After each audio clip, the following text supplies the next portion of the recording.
Here's how to get revenge as a Christian. Romans 12, 19, 20, and 21, it says this. It says, but do not avenge yourself, dear friends, but instead leave them to the wrath of God, for vengeance is mine, says the Lord.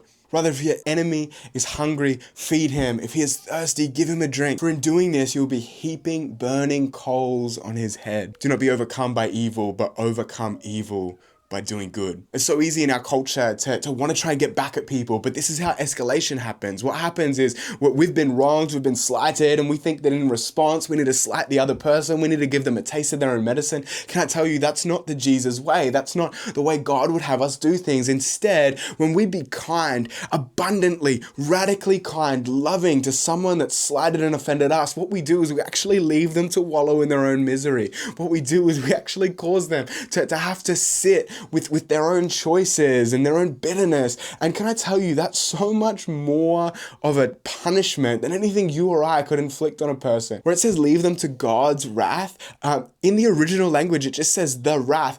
In other words, it's almost as if the wrath is a result of the sin itself. It's not that God is punishing someone per se, but it's that God is leaving them to the consequences of their own decision. What would it look like if you and I, instead of responding in anger and rage at someone that slighted us, instead of trying to get our own revenge, what would it look like if instead we just loved them and showed them a radical kindness that would cause them to have to reflect and sit in their own mess?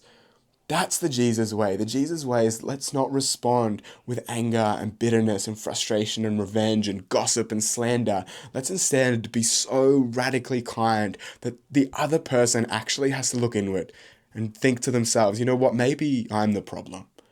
I hope this helps you. God bless.